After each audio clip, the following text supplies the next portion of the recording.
What I want you to feel when you open up the sample library and you play your first line is you want to make music like straight away. That's how inspired you should be when you play this instrument.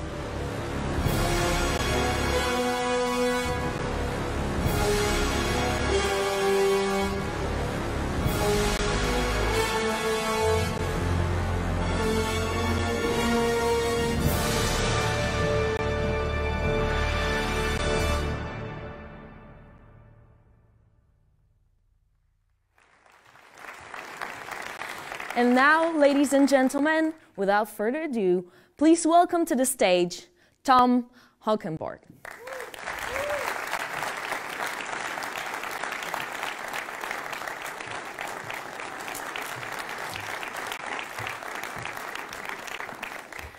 Okay, so I have some questions for you. Shoot.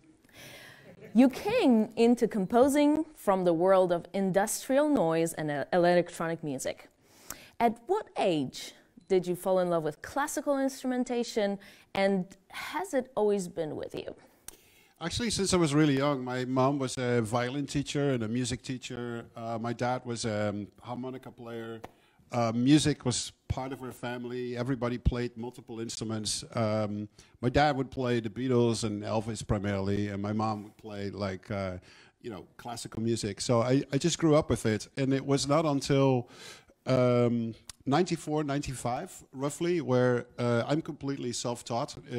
Everything in music. I had, drum lessons, guitar lessons when I was young, but I drove the teachers absolutely mad because I never studied whatever they wanted me to study. Nevertheless, in 94, 95, I felt like I was hitting let's say, harmonic and melodic ceiling, and that's when I really realized it's like, well, I have to really start studying to open up my mind to new possibilities, and I've done vigorously so.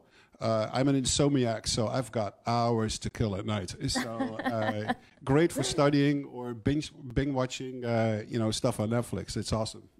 That's amazing. Now, when you talk about importance of sampling in that introduction video, how important has it been to your work, and how you use libraries in your work? Well, I'm 50 now, and so it meant that I was in my teens when the first sampler came out that people could afford. Wow. There was the Synclavier, there was the Fairlight, but you needed $1 million or $2 million bucks. That was not going to work, in the countryside of Holland where I grew up. So the Mirage came out, like in the early 80s, which was my first sampler, and the second one was the S50 that I talked about here in this video, with a whooping 15-second sampling time and a 2-minute load. But boy, were these amazing instruments, and it opened up my mind like completely. From that point on, I would say sampling has been my most important instrument, and I call it an instrument. So from very early on, I started sampling my own sample libraries, like right away. I have my own drum kits and my bass guitar instruments, whatever. And then when I came to LA and I got into film scoring, what I also mentioned in the video, it's like sound for me is like the most important inspiration to make music. I'm not a paper and pencil guy, and I really respect people that are. They sit down in a park and they write like a minute of music a day or 2 minutes. I find it fascinating. But I need to be inspired by sounds, and it could come from anywhere. I just finished a film where a sound that was in there was inspired by a garbage truck that basically drove by, and it rumbled the whole building, and I was like, that's it. And then I had one of my assistants look for that garbage truck sound for 2 weeks. I drove him just completely mad, but he found it, and then I make music with that.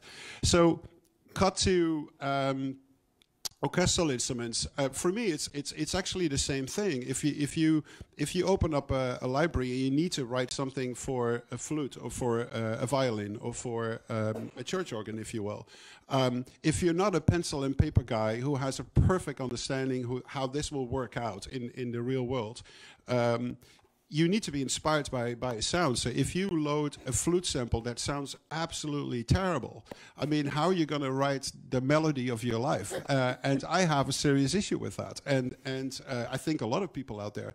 So for me, it's so important that things sound so incredibly good, like straight out of the box, and therefore, you know, I found it very important to, you know, develop a library like this.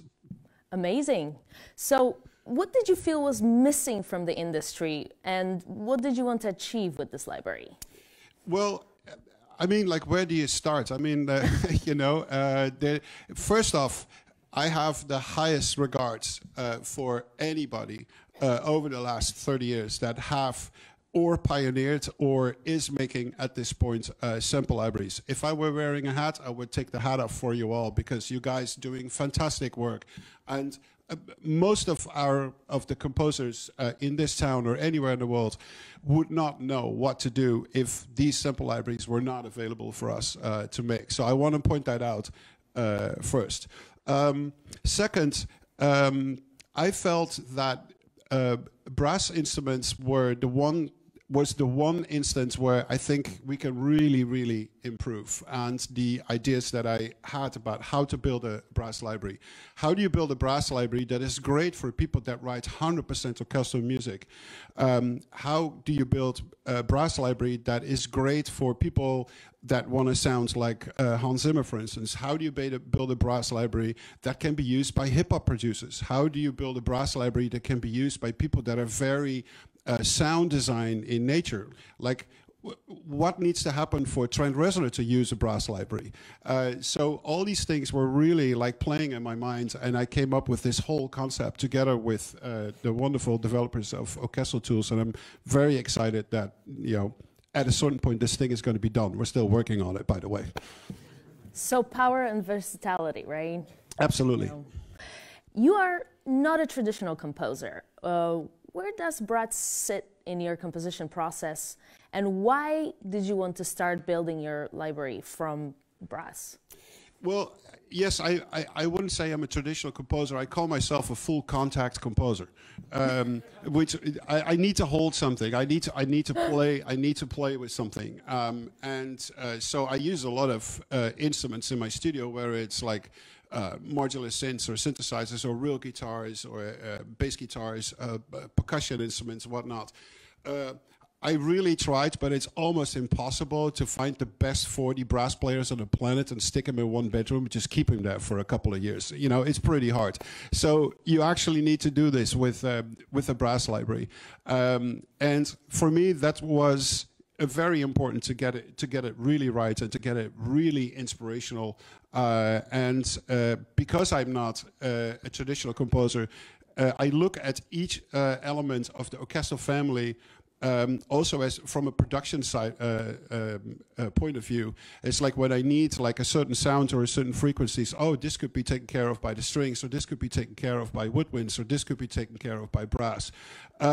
Besides the fact that I usually get asked to score films where the sound needs to be like larger than absolutely life, and Mad Max is a good example, or Batman versus Superman, or the movie coming out in 2 weeks, Alita, Battle Angel, and I felt that existing brass libraries were not giving what I'm looking for, but especially the versatility. Like I want to be very clear. I don't want to build a brass library that is like, oh, when you buy that, you can do a Mad Max score, or you can do this. No, this needs to be a library that caters to everybody. You know, from the smallest sounding emotional trumpet to like the biggest horn section you ever dreamed of on the planet to have in your film score. So it needs to cover everything.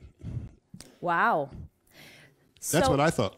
Yeah, no, no, that sounds amazing.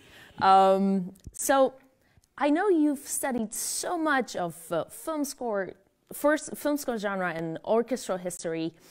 What are the golden ages of brass in film composition, and why? I mean, brass is like everywhere. I mean, especially for me, it started actually, you know, the late 1800s into the early 20th century with fantastic composers like Mahler, Bruckner, the Russian composers. What they were able to do with brass and the violent quality that it had at times, that's really where for brass at least the seeds were being planted that we would then later hear in film scoring. I would say I'm not sure if you guys are familiar, but the first Max Steiner score for the first King Kong movie was incredible. The way that Bernard Herrmann used brass in his Hitchcock films, but also a bunch of other films. Then a secret pleasure of mine is the first Dracula movie from the 60s. This is like an English composer who was actually born in 18-something, and he did one or two Dracula movies and then he died. So it wasn't really like he was starting a career. It was like, it was kind of the end of it. But the way that brass was being used in that is fantastic. Mm-hmm. And obviously what happened, later, the way that John Williams introduced the orchestra back into film in the late 70s. The way that Hans Zimmer took a spin on what to do with brass, and the most exceptional in that world is obviously the Inception score. So and then brass has been everywhere, just like all the time. So for me, it was important that we need really good brass libraries and very versatile brass libraries. Great. So why did you choose Orchestral Tools versus anybody else as your collaboration partner for this library? I will say a thing or two about it, but just watch the couple of videos that we just saw. These guys, in my humble opinion, are light years ahead when it comes to design and flexibility of sounds.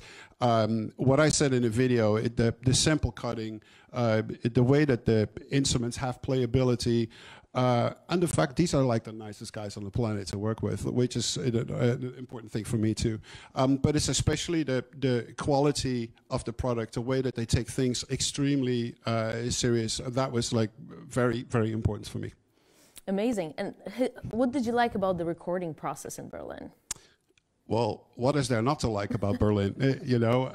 It's a great town. It has a really rich history in making music and performing music. For who is not familiar, the Berlin Philharmonic for 50, 60 years has been the top orchestra in the world. Actually beaten every now and then by the Dutch orchestra, the Concertgebouw Orchestra, who has been, it's the Dutch-German thing. It's like with classical music and soccer, but other than that, we're cool. Right? Anyway, there's a really rich history there, and the amount of players there are fantastic. Also, Berlin is packed with 3-4 classic studios. Germany, by history, also has been very innovative when it comes to building preamps, building microphones.